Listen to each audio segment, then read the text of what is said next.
Good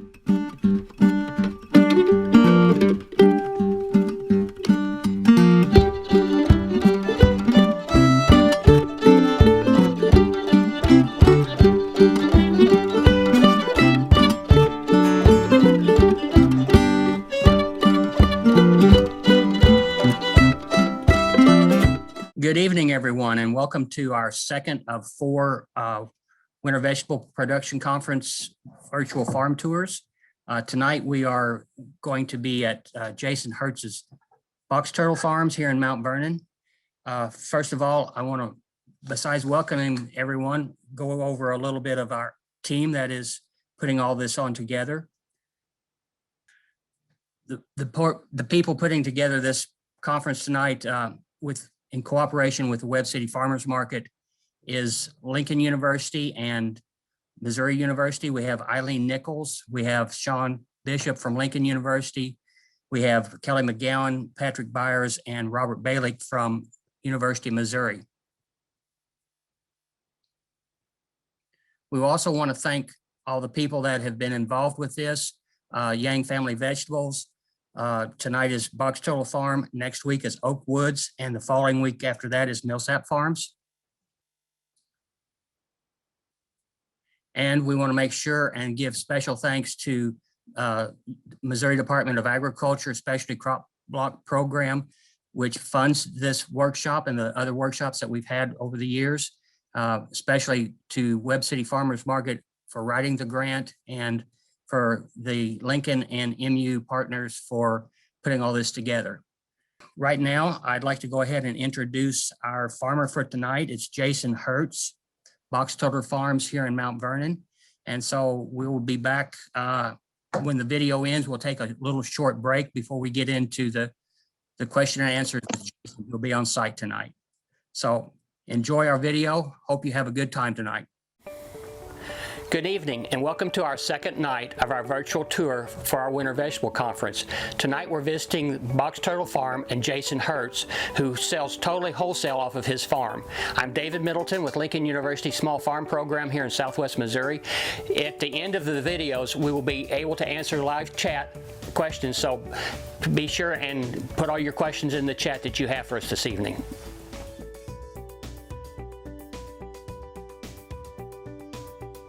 I'm Jason Hertz. I own and operate Box Turtle Farm in Mount Vernon, Missouri.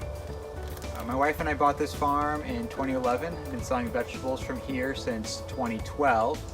We had the farm certified organic in 2013. About 2013, we started growing salad greens throughout the winter. And in 2015, we added summer production and have done 52 weeks a year since then. Currently have 5 high tunnels, one 34 by 198 and 4 34 by 72 foot tunnels. Puts us at 16,500 square feet of covered space roughly. And we're nearly completely indoors at this point. Salad mix is our main crop here. We do somewhere around 9,000 to 10,000 pounds a year. This is our brassica house right now. We're doing baby kales, baby Asian greens, and arugula. And then we have several other houses that are filled with just lettuce. We're doing the one cut or the multi-leaf lettuces. So that's a mixture of Salanova, which is sold by Johnny's, and Easy Leaf, which is carried by High Mowing Seeds and Osborne. This is how we sell half of our product as a bagged retail product for grocery stores. This is our spring mix. It's a mixture of everything that's in this house and the lettuce. It's an important factor in how we manage our inventory here, that we can mix things together at different ratios. This year, this has been the majority of our product. We're doing about 80% of our sales are salad greens. We do this all through the winter. We may take a little break in late January or early February. It just depends on how much sunshine we get and how heavy our holiday sales are through Thanksgiving and Christmas. Okay, so the labor on the farm is basically just myself. I'm planting, through most of the year, I'm planting baby greens twice a week and lettuce once a week. My wife helps me with packaging for about 3 to 4 hours a week. And for 6 weeks during the summer, I have 20 hours of part-time help. But other than that, this is really just a one-man operation. We do still take a vacation every year, and I try to take as much time off as possible. I quit at 5 every day, but through most of the year, I would say through late spring to early fall, it's sort of a non-stop marathon here to keep up with this. We do most of our sales in the summer, and been thinking a lot lately about why we keep doing the winter production. The production slows down by a factor of about 4. If the weather's really bad, it could slow down by a factor of 6, which sounds pretty bad that you would get a decrease in yield by that much. But I don't think that we could sell the quantity of salad greens that we do in the spring, summer, and fall without the winter production. Because I deliver twice a week, every week, throughout the year. So I harvest twice a week, wash and pack twice a week, deliver twice a week, and that FaceTime with customers really has created a stable income. It's steady and predictable, and it's year-round. I've been doing this full-time since 2014, and my wife quit her job in 2017, so we've been solely dependent on the farm's income for 3 full years now. And even though most of our income is not coming from the winter production, I think our summer production is still dependent on that reliability that I've built up for ourselves in the marketplace.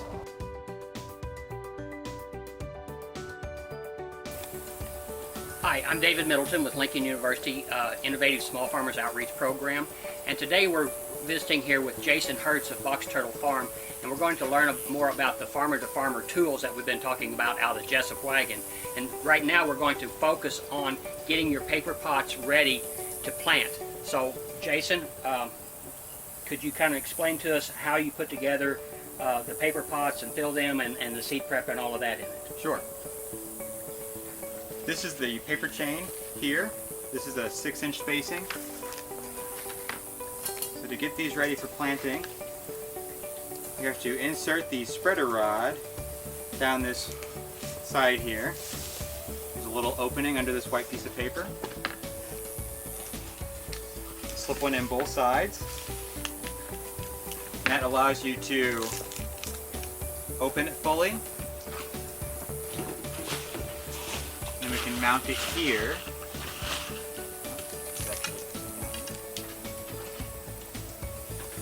So this is not symmetrical. There's a tab that's set inward. It's going to correspond with the paper chain. We're going to spread it and mount it to the frame here. There's a tab that's set inward, and that is going to correspond with the last cell at each corner. So once it's mounted, we can pull these out.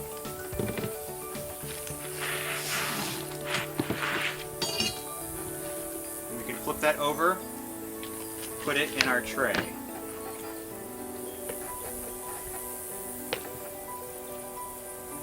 Using a seed starter mix here, it's a very fine mix. We're going to spread it pretty evenly over the tray.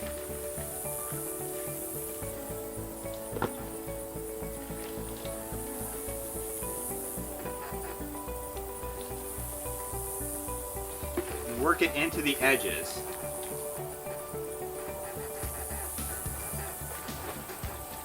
And I have found that if the potting mix isn't packed in tight enough, when you remove this framework, the chain seems to shrink. And then your dibbler doesn't work and your seeder doesn't work. So I'm going to drop it.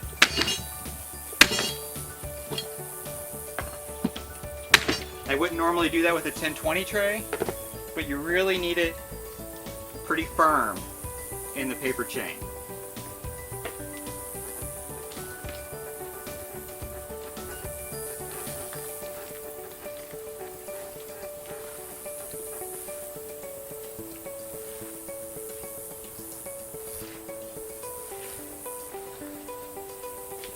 Now once it's filled, you can remove your frame and it should hold its original shape and size. This is the dibbler board that comes with the set. We're going to place this on here, line it up in the corners so that we can dibble each cell. Press down on it evenly across the tray. And now we have a space for each cell. Looks like I got a little light in the middle. And the flex in the table. So there we go. Now we can put a seed in each cell. This is the seeder that's available. It really works better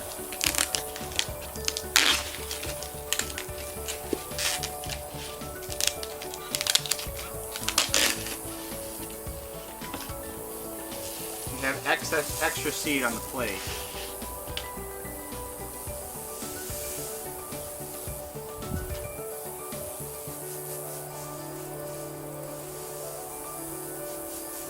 I'm going to roll the seeds around until there's one in each cell. Double check it. Let all the seed go to the corner. We're going to position the holes over the dibbles we just made.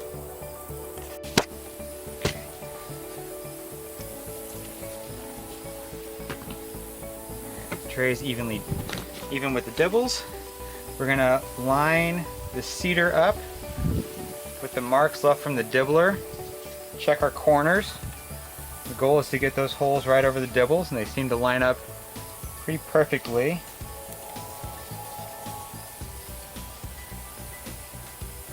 We just push this seed plate in, and we have one seed per cell.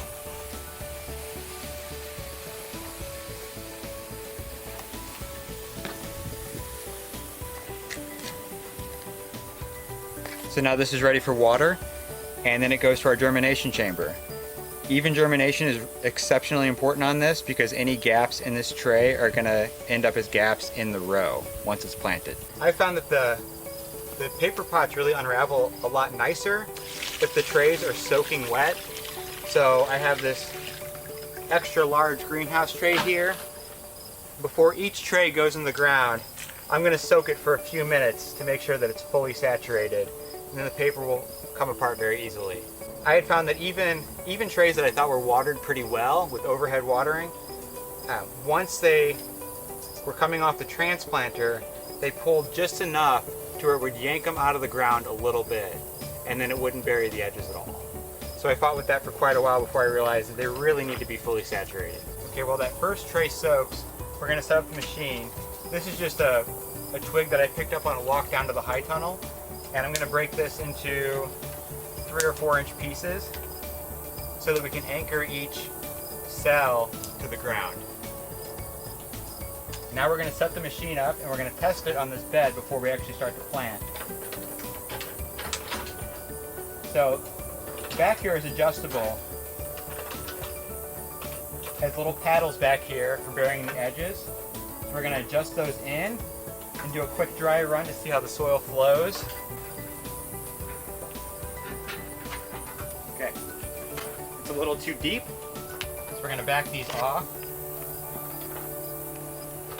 The soil's pretty loose, so I'm actually going to set those behind the wheels a little bit. Try it again.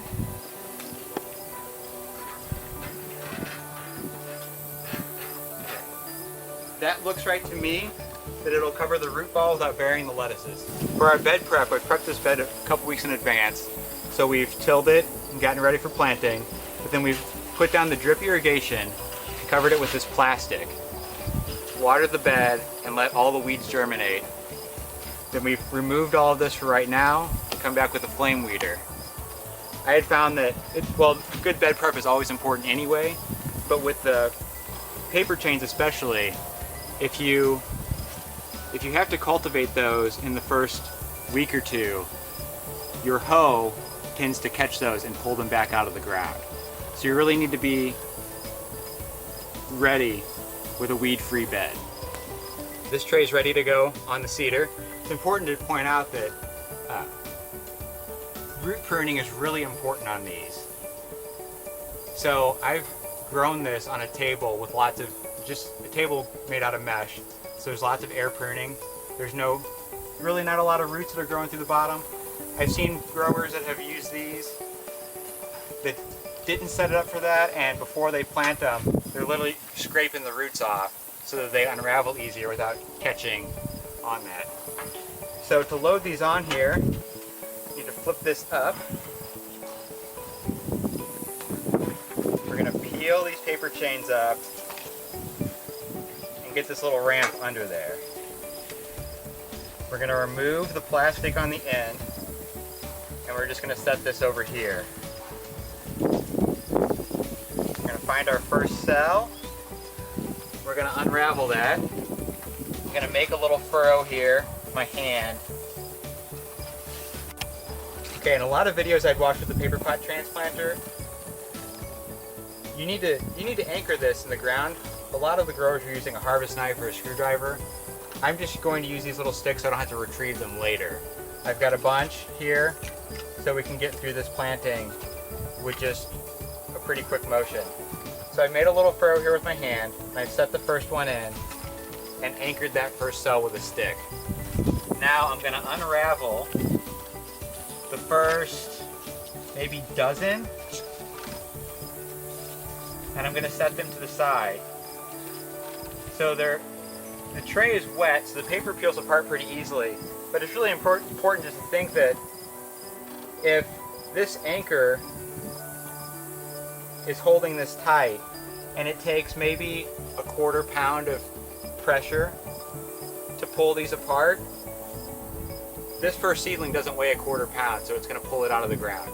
So we're going to unroll these first 12 or so there's zero resistance until all of those are in the ground.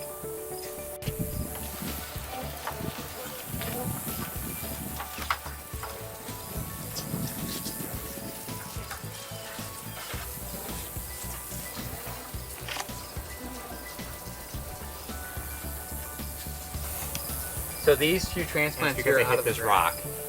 So it's normal to have to go back and fix a few things like that.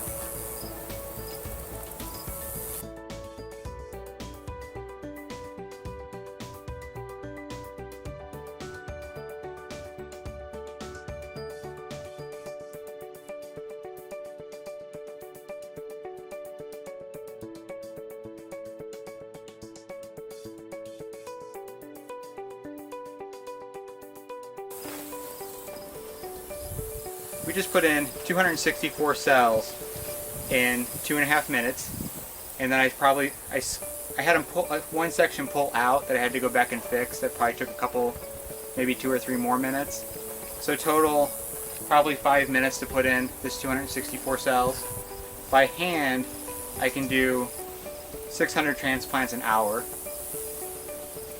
So I'm not sure how much that increases my efficiency, but it's a lot. This is not as precise as I had thought that it would have been. Seems that I've put in probably 60 trays with this paper pot now, and very rarely do I get a full tray where I don't have to go back and fix a little something, but even with all of that, it still saves a tremendous amount of time. This tunnel is 198 feet long, and we made it 132 feet with one tray on the 6-inch chain. It does take some time to set it back up and turn it around. Seems to be most of the time that's in it, but I would recommend it for someone who's doing a lot of transplanting. I wish it was a little more precise and a little more ergonomic to pull and to pick up and to turn around, but as far as getting the number of lettuces in the ground that I need to do every week, I'm definitely going to invest in a paper pot transplanter.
Today we're going to walk through how we package our retail bags of salad mix.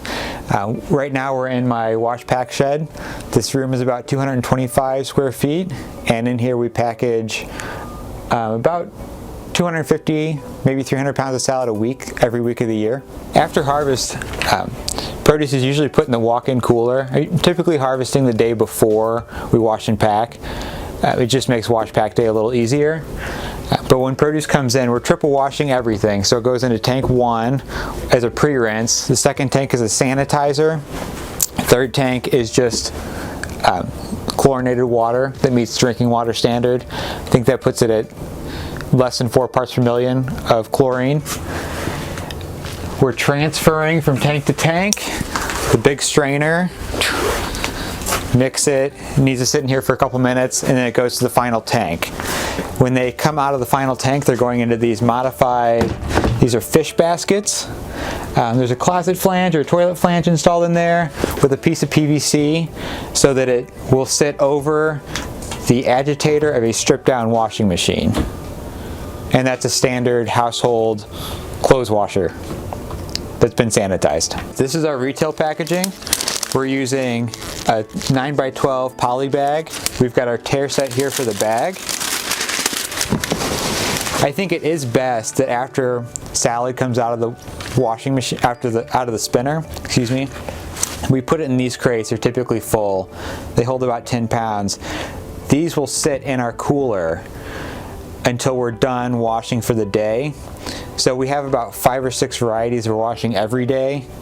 The first variety that gets spun ideally will be the first one that we bag. And the process behind that is that it has sat open in the cooler for several hours, and any of the excess moisture has dried off naturally so that it doesn't make water droplets inside the bag. I see a lot of growers that are using drying tables with fans.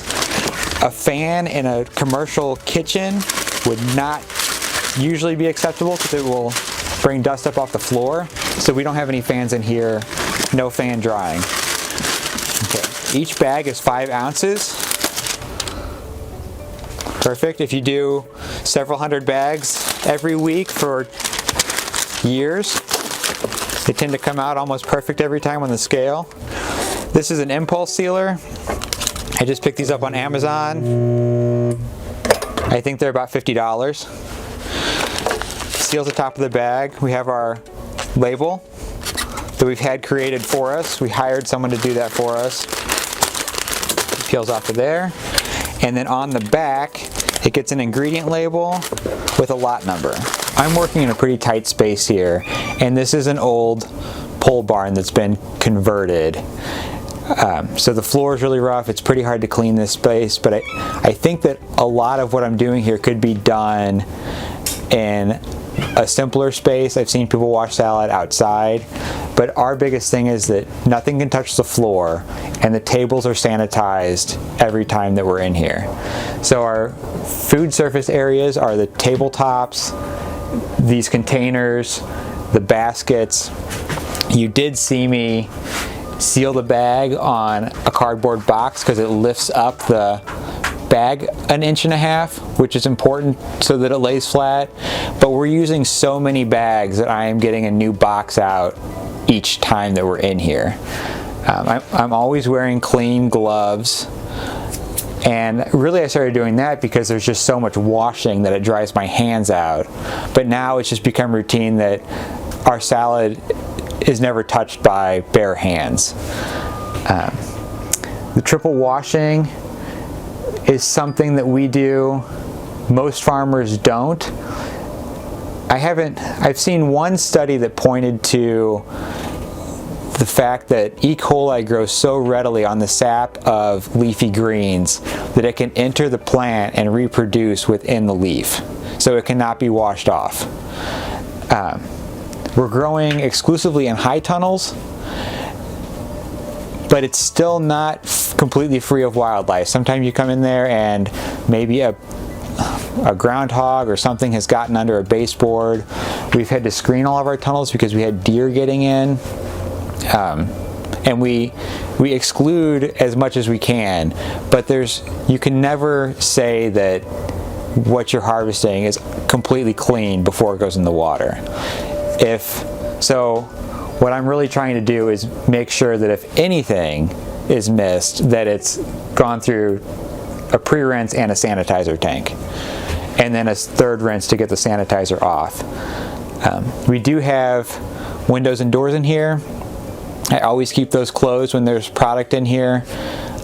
Early on, I did come in from the field and fill a tank completely full of salad. I think there was 50 pounds in the wash tank. I'd been harvesting for hours. I went inside and got a cup of coffee, left the door open and came back, and a bird had flown into the window, broken its neck, and fallen into the tub of water in a matter of a few minutes. So as a matter of course now, doors and windows are closed all the time. All of that salad had to be thrown out, and the whole room had to be sanitized because there were feathers everywhere. But salad is a raw food. There's always some risk associated with raw food. So we try and keep everything as clean as possible.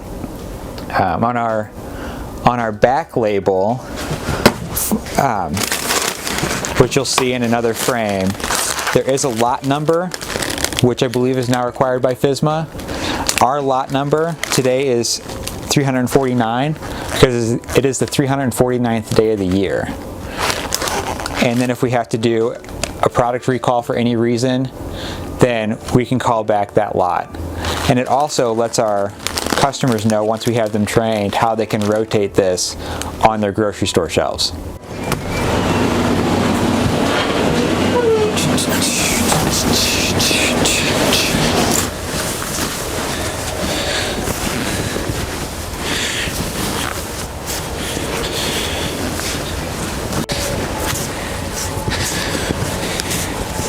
This actually went in really late. I didn't think it was going to do anything, because I've never had it do anything that late, but it's just been really good weather. Everything that we sell here is sold wholesale. We sell directly to grocery stores and to about 5 restaurants. When we started, the first couple of years, the farm was a CSA, and I thought that was really difficult. There were a lot of vegetables that I wasn't good at growing. And we moved down here, we relocated from the St. Louis area to Southwest Missouri. I did farmers markets, but I wasn't making enough money there to make it worthwhile. And I started taking that surplus produce to some grocery stores, and then immediately I just switched completely to that model. We certified the farm organic at the same time to give us an edge in those grocery stores. We had records for the farm already, so we didn't have to go through that 3-year waiting period. Most of the produce is going out, most of our salad's going out in those 5-ounce retail bags. We are doing that. It's mostly me here. My wife helps me bag for a few hours a week, but other than that, it's pretty much a one-person operation. If I was to go back to farmers markets now, I would have to diversify the farm, which is inevitably going to be more work for me. So about 75% of what I'm doing is the baby salad mixes, and we're doing some bunched grains. We'll do more of that next year. It'll be a larger part of the business. But right now, I deliver twice a week. It takes me 2.5 hours to deliver. And if I was going to do a farmer's market, I would have at least that much time in the farmer's markets. And I don't think that I would make as much in one farmer's market as I do in 2 wholesale deliveries. So I do work a lot here, but I've worked this system to where it's a stable, reliable income. My customers are really consistent. Their orders don't really vary much from week to week. So I've really focused on being having a consistent supply year-round. When I started with winter production, it was to make more money so that we could have, you know, just more months of growing vegetables. Now I don't see it the same way. I definitely make more money in the summer. The baby greens in the summer are 15 days from seed to harvest, and this bed next to us took 10 days to germinate, and it will probably take another 50 days. We're a couple weeks before the summer solstice. It's probably going to take another 50 or 60 days for that crop to mature. So nowhere else in agriculture would you be looking to get a yield reduction or a time reduction by a factor of 4 or 5. But I continue to do it because it makes us, it really cements our relationship with our stores and our restaurants, because they see us every week. When our stores run out of our salad, customers complain to them, customers call because they know what days we deliver, which seems weird to me, but we really have built up a relationship in those areas.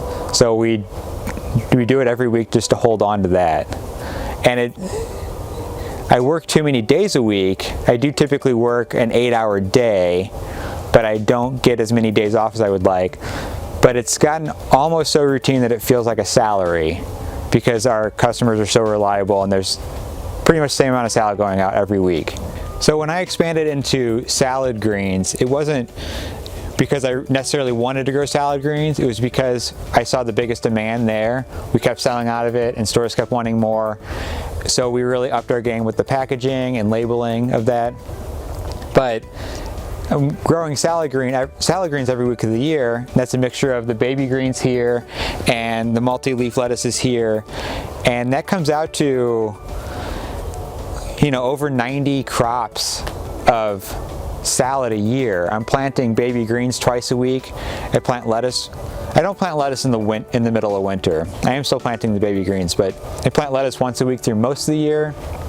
And if I was to specialize in tomatoes, it would take me a lifetime or longer to get that many crops of tomatoes and that experience built up. So, you know, over the years I've done 1,000 crops of salad greens now, probably getting close to that. So I've gotten the schedule really down. But if I was to go back to farmers markets, there's no way that I could sell as much in salad greens as I do wholesale. I would have to have a table full of at least a dozen or more varieties of vegetables. So since I'm out here working alone, when I come out here to harvest, this is my only focus. This is my only focus on seeding. I'm in high tunnel, so I know that throughout the year I need to seed every Wednesday and every Saturday. Those are my days. I'm harvesting the same days every week, and it's made things more routine. It's impossible to forget to plant because I'm doing that every day. And I see a lot of farmers fall behind with successions because they have so many different things going on that, you know, they're too busy picking carrots that the seeding didn't get done. Well, the seeding has to get done for that crop to grow and be harvested. So it's 250 pounds a week is pretty regular for the salad mix. And I expect that at a farmer's market in Southwest Missouri, I'd probably be lucky to sell 50 to 100 pounds. And it just takes a lot of stress off to focus on this one crop. When I see a pest issue build up, there's no ifs or whens that I can take care of it because it's the only focus of the farm. We got started with high tunnels because I wanted to grow more vegetables throughout the winter. That's where I got started. I interned on a farm that was mostly in high tunnels. About half of the production there was in high tunnels. Our biggest problem here is weather-related crop losses. We're on a high plain. It doesn't look like it when you visit the farm, but we're about 100 feet higher than the surrounding area, and it's wide open. So we have a lot of wind damage, and not necessarily wind damage to the high tunnels, but just to field crops. It's brutal on field crops. It makes row cover nearly impossible to use outside. And, you know, maybe once a year we get minor pea-sized hail, but that's still enough to wipe out a salad crop. So that's really been the big advantage, is that it's almost eliminated weather-related crop damage. We still have some, just because we do get some storms and we've lost tunnels and we've lost plastic, but we insure those. So I've gotten, less of the focus of the farm is on winter production. It's still important economically, but it's always harder to grow in the winter. It's typically pretty dark in Missouri in the winter. We have about 2 months where we're at less than 10 hours of daylight, and it's been pretty sunny this year. Not today, but this year's been a pretty decent year for sunshine, and that's what drives the whole thing. It's humid here. These row covers are damp right now, even though this house is pretty dry. And you really need the sunshine to dry the leaves off. Ultraviolet light's going to kill pathogens on leaves, and it's, plants make food from sunshine. So the disease pressure in the winter is consistently higher here than in the summer. It takes 4 to 5 times as long to grow a crop, and there's days where I have to wait for the houses to thaw out. So we're not using any backup heat here. So I have to wait for the houses to thaw out so that I can harvest in the morning and get the harvest done before the sun comes out and kills my harvest time, because you can't really harvest baby greens in full sunshine even if it's 25 degrees out. So it is definitely more challenging. With the row covers on a daily basis, I'm trying to cover and uncover daily, cover them up for night to protect them. When we get down into the teens, about when we expect 20-degree nights, I start putting on 2 covers. Single digits, I'll put on 3. And now I have about 17,000 square feet of tunnels here that I manage by myself. It's not really possible to uncover and cover everything daily. But some of it has to be managed actively, and that's going to tie you to the farm all winter long. And it ties me to the farm all winter long, and I'm going to make significantly less than in the summer because of the lack of light, the lack of heat. So I really need some other reason to do it all winter long, and that reason has really been that it keeps me engaged with my customers. So we have a pretty high price on our salad in the spring, summer, and fall, and I feel that evens it out through the winter too. We don't raise our prices, but it keeps us consistent on price, keeps us consistent on quality and on quantity throughout the year. I used to try and ration things out so that I could get that in there every week, but now I'm starting to feel like 49, 48 weeks is good enough, because there's not a lot of competition in the space. But as I build more tunnels, it increases my summer production, and it's a constant race to just keep building tunnels every year. But it did take, I don't think that we were really in the black until I had about 12,000 square feet of tunnels. The one we're standing in now is 6,700 square feet. So it does take a lot of tunnels, but I feel like if I am going to produce through most of the winter, I really need to have a lot of tunnels to make it worth my while. Because if I'm managing row covers and venting sides for one tunnel, then I'm pretty much married to the farm all winter. So I really need to have as much production here as possible so that my day's not wasted on one high tunnel, that I'm not going to bring in a profit on one high tunnel in the winter with unheated production. So these are all my salad seeds. Each one is in one of these Rubbermaid containers because that container fits this seeder. So they're labeled on the side and on the top so that I can see them no matter how they're organized in this box. They're clear so I can inventory them, refill them when they get low. I'm typically buying seeds in 5 and 10 pound packages, and I'm keeping those in my walk-in cooler and then just refilling these. But I'm just filling this with this measuring cup because it's sized to fit these hoppers. For arugula, I would use the second smallest seed hole on here. It's the only seed that I use that one for. I'm filling every other hopper.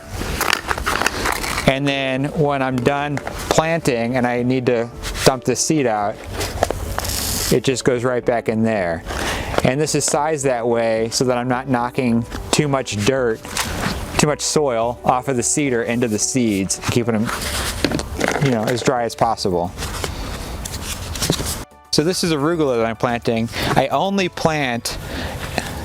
only filling every other hopper. I'm seeding each row twice. I'm retracing my first pass here. I've done different seed rates. I've tried single pass and I've tried filling every hopper. And this gives me the same yield as filling every hopper, but less disease.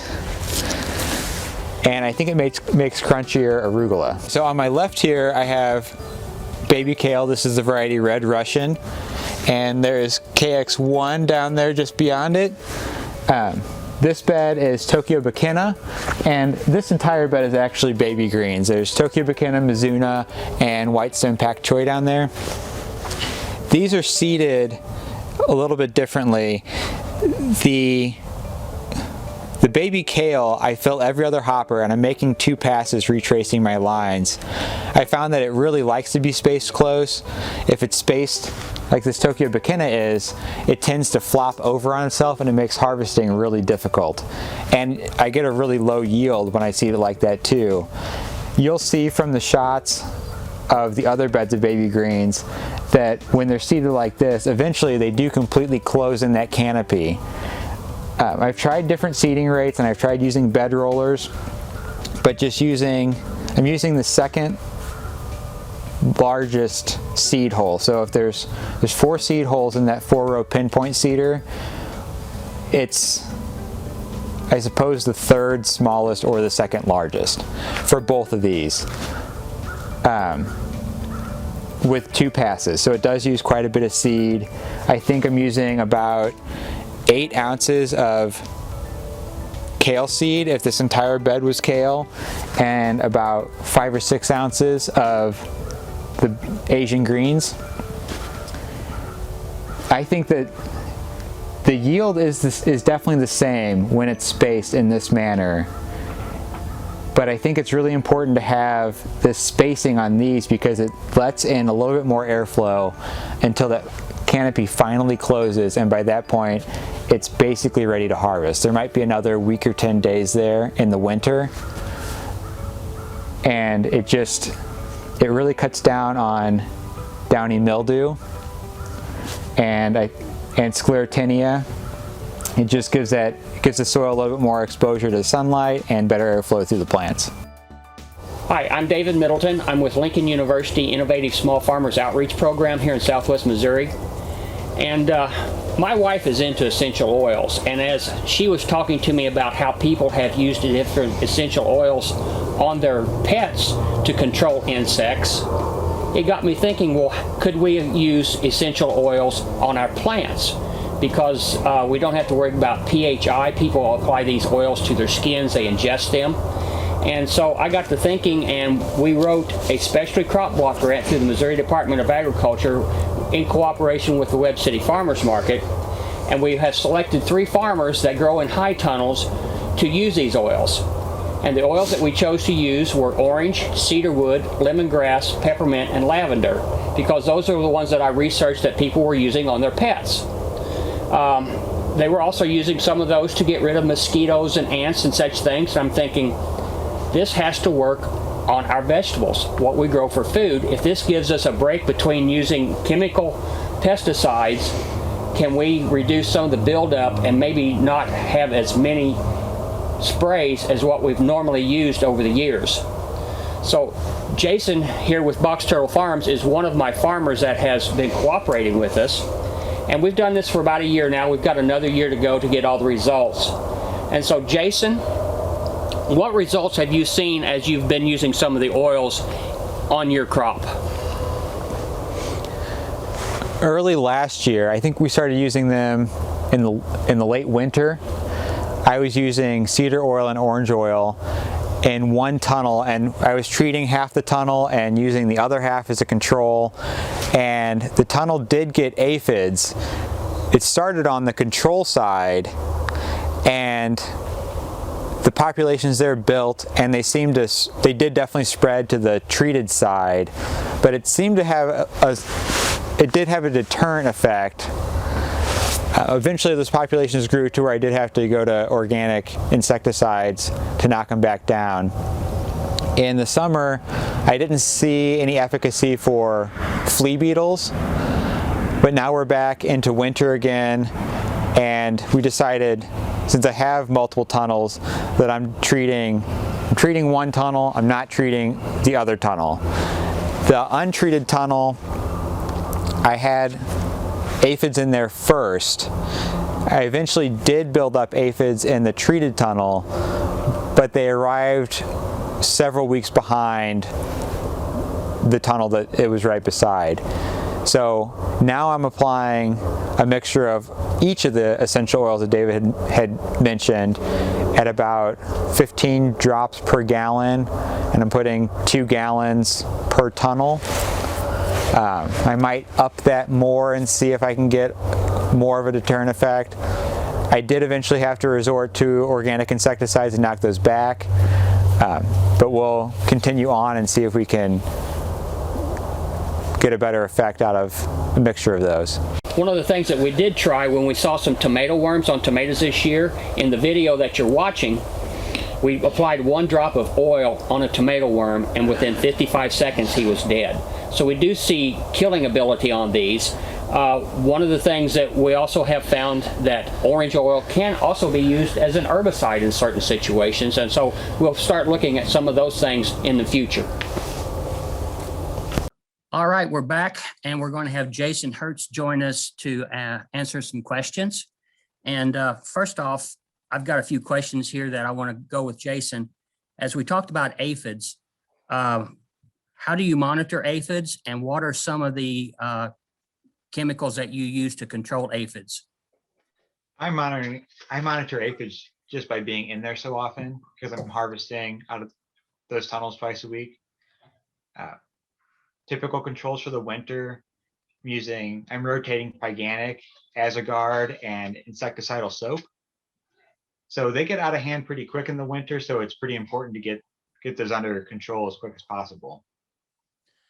One of the things that we do is we use backpack foggers to deliver the mist and spray. We're not using pump-up sprayers, so we can get more of a fog on those to get underneath the leaves and down in the leaves, because we're dealing with lettuce, to just kind of give you an idea of how the delivery that we're doing with these oils and with the organic sprays that we're using.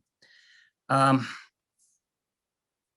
the lettuce canopy gets exceptionally thick, so that fogger's made a big difference. It really gets in there, where I think a sprayer I would have to use 2 times as much if I just used a regular solo backpack pump sprayer. Yeah. Could you expand on the insurance? You mentioned you had insurance on your tunnels. Could you go into that a little bit farther for? Sure. We've always had our tunnels insured, and we actually lost a tunnel in August of 2019. So we have those insured. Our insurer is Farm Bureau. A lot of people will assume that they are just covered under their homeowners, and they are not. So the way that we evaluate those for value is they just ask me what I want to insure them for, and I figure the cost of materials, the labor to put them up, and then also the cost to demolish a destroyed high tunnel. So the 34 by 72s, we have each of those insured for $20,000, and then the larger 34 by 198, I think we have that insured for $60,000, and our premium on that is around $1,500 a year. And it's probably a little higher because we did have to use that policy in 2019. But What kind of with, deductible do you have? it's a $2,000 deductible. So if I were to lose plastic on a tunnel, someone asked about that, I would just recover that tunnel. I wouldn't file a claim on that. It's really just if I lose an entire tunnel. I've also overbuilt my tunnels quite a bit too. So I don't have to worry about them as much as the cheaper tunnels. The one we lost was it was our first tunnel. I bought it used. It was a really inexpensive tunnel. But we do get a lot of high winds here and we get tornadoes. So it's, there's a lot of value in those tunnels, just in the materials. One of the questions we just had is, what harvesting tools do you use? How do you harvest your lettuce? Scissors and knives. The lettuce, I cut that with knives, and the baby greens, I use scissors. So I can do about 30 to 50 pounds an hour by hand. I have a quick cut greens harvester, and I don't like it, so I don't use it. We've looked into getting a walk behind harvester. There's some new ones on the market, but I haven't gotten to see one in person yet to actually check them out before I make that decision.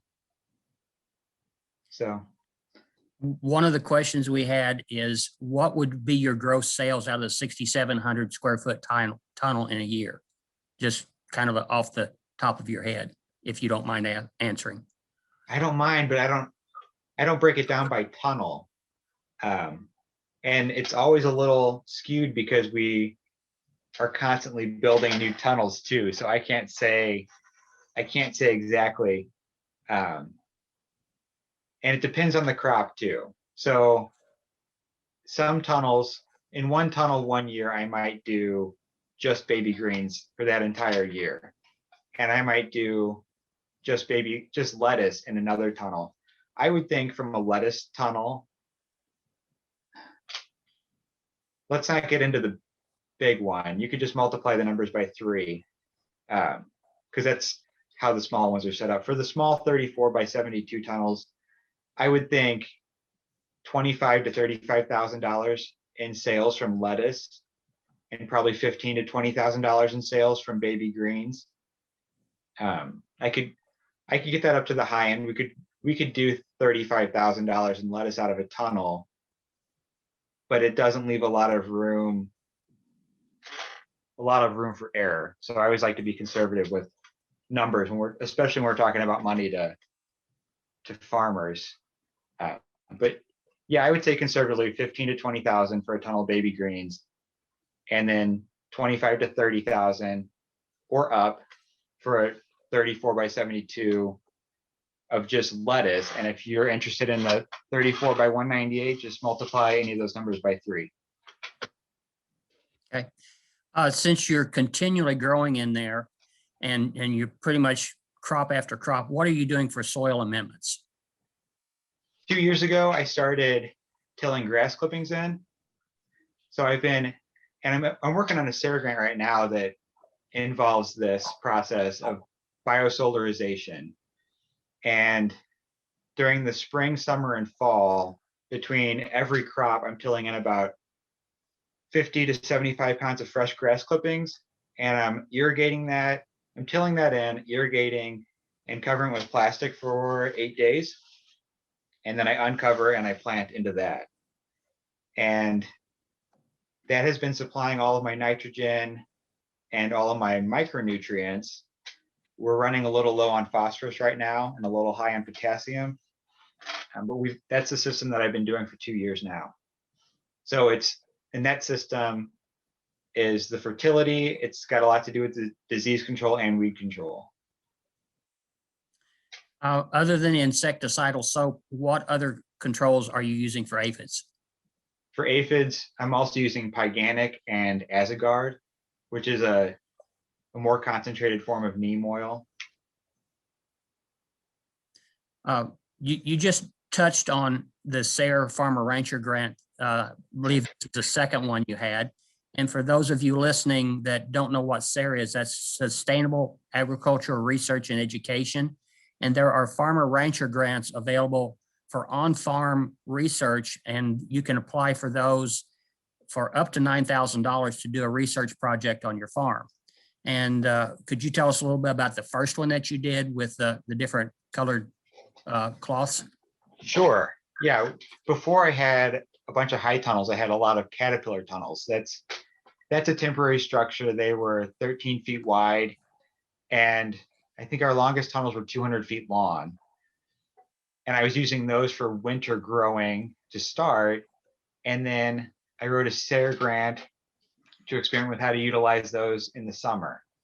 So that grant involved stretching a different color of shade cloth over 4 tunnels. So we had a tunnel that was covered in black shade cloth, one in white, one in the silver aluminate, and then one in chromatonet red, which is supposed to enhance infrared spectrum. And we grew kale and cucumbers in those through the summer, and then compared yields and insects in each of those side by side. And it turned out that black shade cloth, cheap black shade cloth is the best if you're going to make a shade house.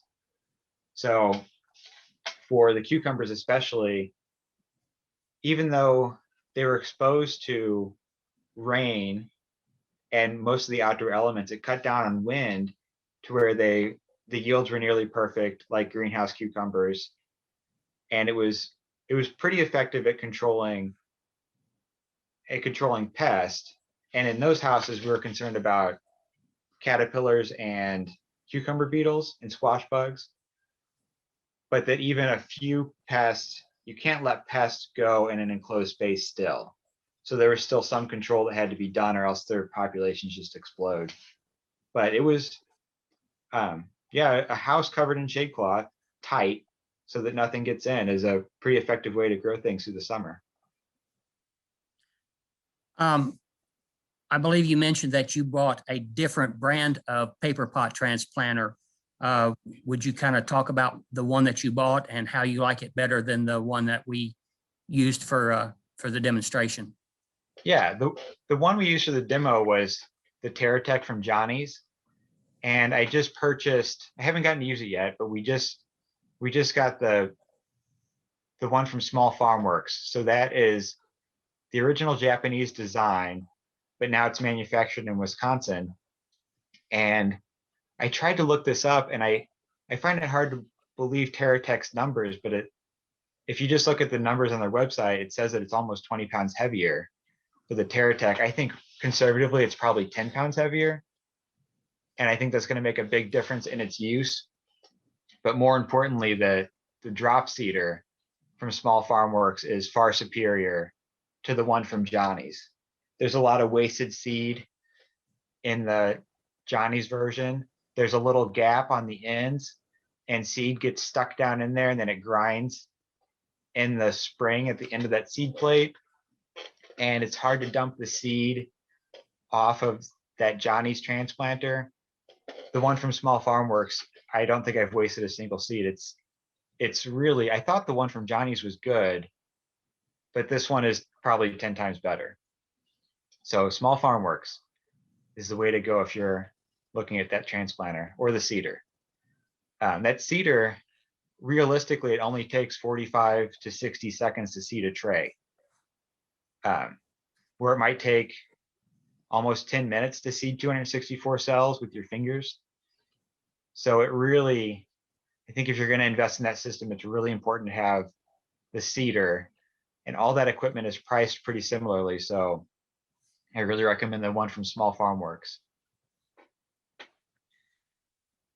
Did you go through NRCS for the high tunnel cost share on your tunnels?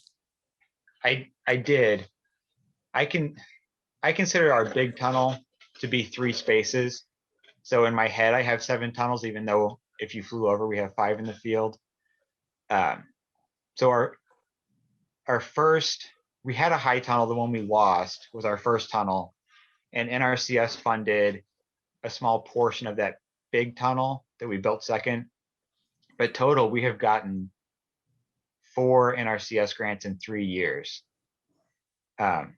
I was surprised they gave us 2 in 1 year, that last year. We didn't apply for any in 2020. So the 3 previous years from that, we'd gotten 4. Part of that is because I was able to apply as a small farmer. They have different funding pools in Missouri. So conventional farmers are a funding pool, beginning farmers are a separate funding pool, and then certified organic farms have their own funding pool. And if you're certified organic and a beginning farmer, then you can apply for both of those. And it's really not competitive because Missouri only has 24 certified organic vegetable farms. And we have our own funding pool. So, I mean, there's costs associated with being certified organic, but it's helped us get at least one high tunnel. I think the others were all actually funded through the beginning farmer program. We have a question. What is the cost on the small farm transplanter compared to the Johnny's transplanter? I think the costs are almost identical. Okay. And I think that whole system, I just spent about $2,000 on that entire system with the transplanter and the drop seeder and the tools for opening the paper chains and then cases of paper chains. With I think the plastic trays, they're not a conventional size. You have to buy their plastic trays. I think they're $5 a piece. So to get the entire system started with every piece, you'll probably be in about $2,500. Okay. We have another question back on the insurance. How does the insurance company assign the value of the tunnel, considering the average value of a 30 by 70 be around a $10,000 value?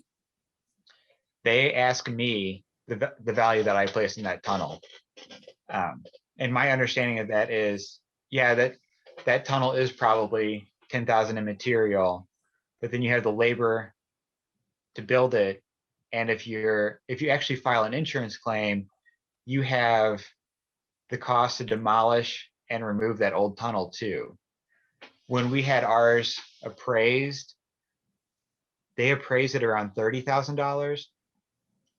And I think we had it insured. At that time, we only had them insured for $15,000. We've increased them because the cost of those materials have gone up with the cost of steel. But if we had had it insured for $30,000 and they appraised it at 15, they would have only paid out 15,000. So I think that the technical details like that will probably vary from agency and from state to state, but it has a lot to do with just how, well, first the value that I put on it, and then if you actually have to file a claim, the value the appraiser puts on it. Yeah, But it is fully this material. I know that, if a kit costs around $10,000 and you have to hire someone to put it up, they normally charge you about the same amount as the kit costs. So, you would have $20,000 in a tunnel that if you had a $10,000 kit. It's That's right. The prices I see from the contractors right now. And it depends on where you are too, because there's really no one in our region that builds them. So if I hire someone to build them, they're probably going to travel 3 hours and stay overnight. But I know people in other states that have them built for a fraction of what it costs to build them here. Our tunnels are a little bit more expensive too, because they're all steel end walls and steel hip boards and baseboards. One of the things that Lincoln also does is we do have high tunnel construction workshops, and we usually have one of those in the spring and the fall. So if people are thinking about building a high tunnel, we have those so that you can learn the tricks and the trades of putting those up and saving yourself some of that money. We don't have anything scheduled right now because of the pandemic going on, but once we're cleared again to be able to doing in-person workshops, we will have that put out through the local NRCS offices that we will be scheduling more workshops. Someone asked, what grocery stores do you distribute to, if you care to answer that? Right now, we are selling to all the Mama Jeans in Springfield. In the past, we've also sold to Hy-Vee and Price Cutter stores. And you But sell, right, you oh, go sell ahead. to a few restaurants also, correct? We do. We sell to Farmers Gastropub, Highland Springs Country Club, the Finley in Ozark, Finley Farm in Ozark, and a few. We have a couple smaller customers that we actually drop off at our bigger restaurants and they pick up from there because they're friends with the chefs. Do we have any other questions from the viewers tonight? Because I've kind of run through my list that I had for Jason to answer. I'm sorry, I kind of lost track of the live chat on the side. I see that there's different questions over there. There was one question. Jason, you will no doubt be using 3 layers of row cover this week because of the ultra cold temperatures. Oh, Because right. of the amount of square footage you have, will you leave them all covered throughout? And do you think you may have other issues like disease by the extended covering time? I am going to leave them covered. We might actually take this chance to go out of town for a few days since it's so cold and there's not much else to do. But the 3 covers, that takes a lot of time. Normally with just one cover, it takes me about 20 minutes to get around to all the tunnels and uncover them, and then 20 minutes to cover them in the evening. But when I get up to 3 layers, it could take me an hour and a half to get 3 layers on all those tunnels, and then the same to take them off. So I'm gonna leave those on. And the temperatures, if you're not in our area, the temperatures we're seeing right now are the coldest that I've seen since I've started. We're gonna have negative overnight lows a couple nights, but I think our average temp is gonna be around, what, David, probably 10 or 15. We're gonna be in the single digits of teens for 10 days. Yeah. So when I take those covers back off, I do expect some disease issues under those covers. We'll probably have downy mildew and some sclerotinia under there. But at this point in the season, I know this is being recorded, so anyone in the future, we're February 9th today. It's almost the end of winter and new crops are going in. I have a lot of new lettuce that's ready to go in now. I'd be putting in right now if it wasn't 0 degrees outside. So I'm not too worried about cold damage and disease damage right now because I'm getting ready to replant and turn a bunch of stuff over. And with high tunnels, spring is basically 5 or 6 weeks away.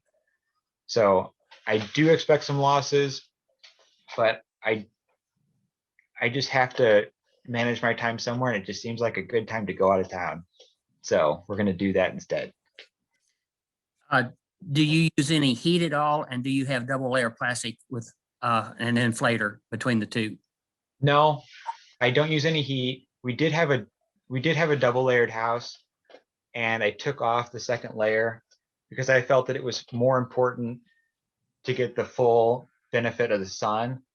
And when you have tunnels that are side by side and you walk into a double covered house and then walk into a single covered house, you can really tell the difference in the amount of light that second layer cuts down. So without the heat, I don't really know there's a benefit to a double cover.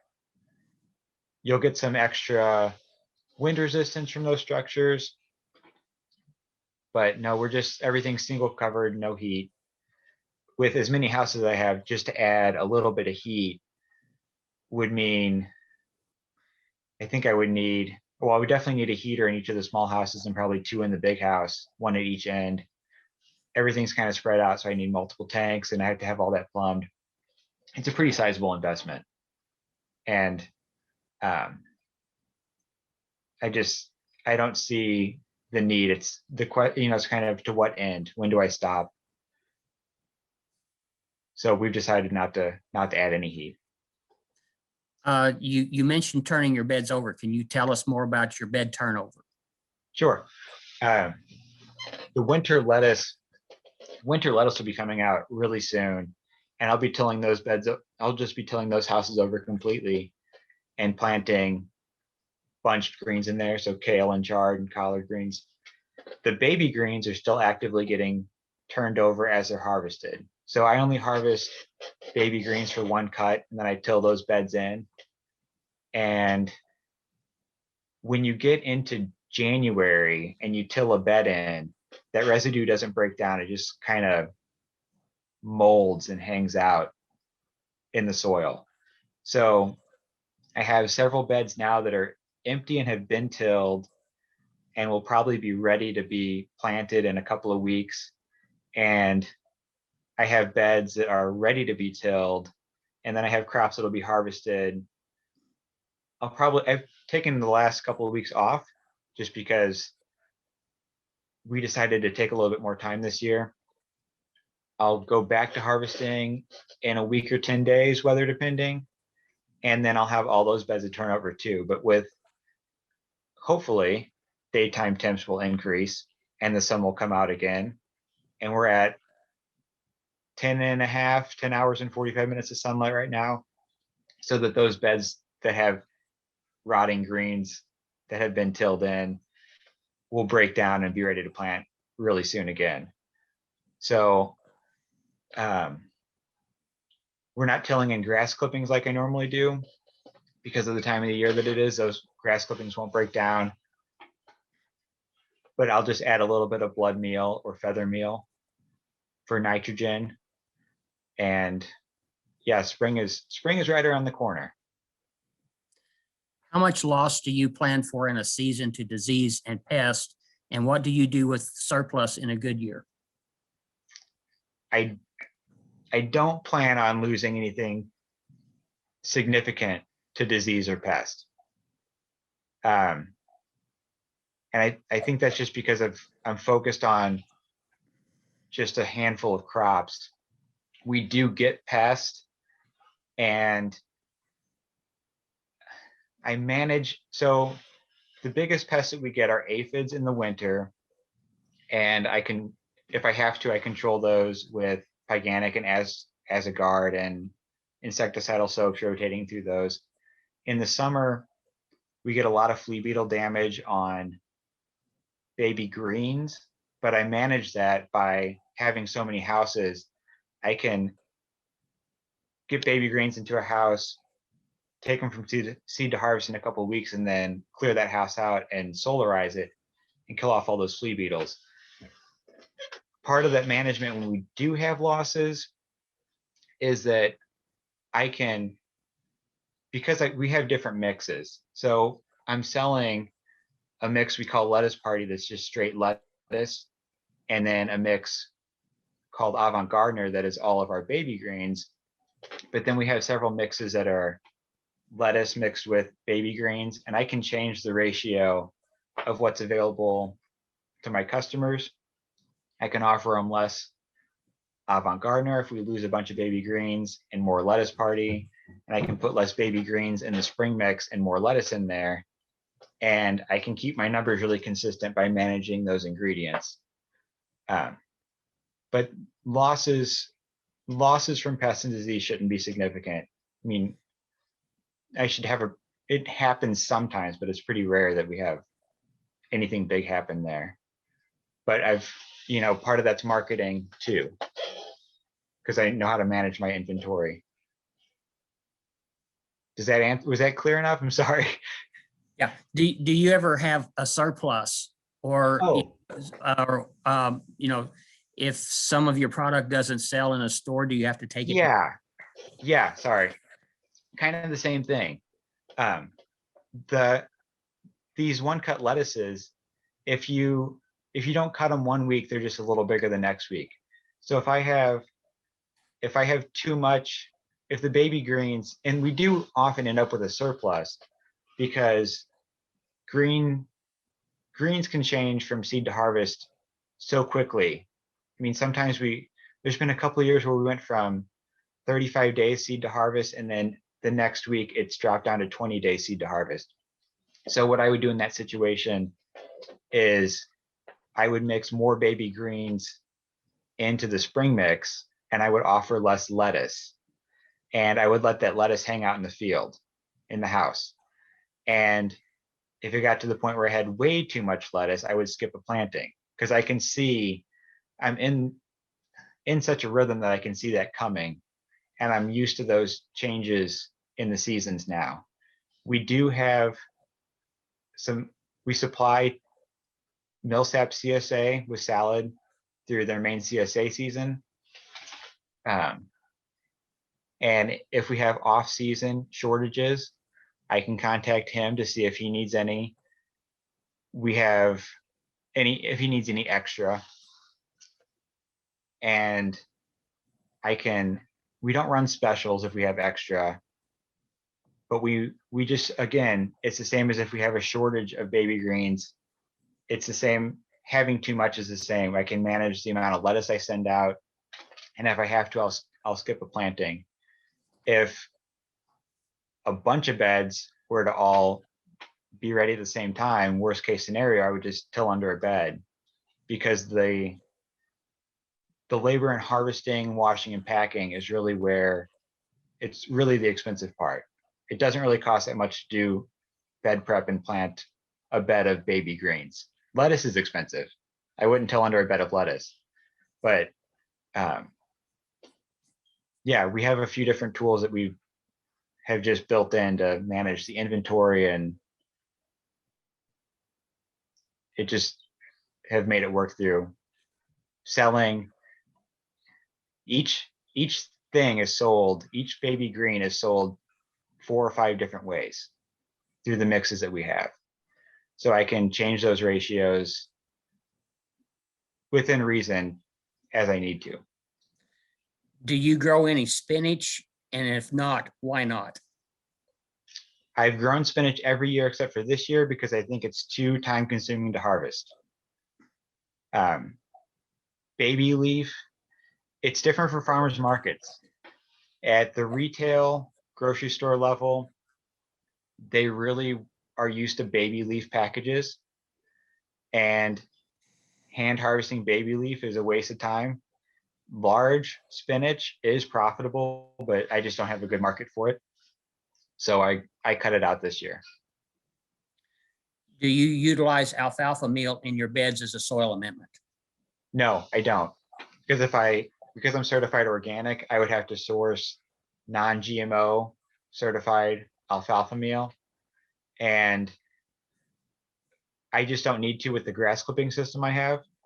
I think alfalfa meal is a good fertilizer if it is non-GMO, because you don't really want to introduce the pesticides, the herbicides that they're using on the GMO crops into a vegetable bed. But it's prohibitively expensive to buy organic alfalfa meal. And grass clippings are pretty similar. Okay, we're kind of at that last time right now, and on behalf of Webb City Farmers Market, University of Missouri Extension, and Lincoln University Extension, thank you very much for joining us tonight.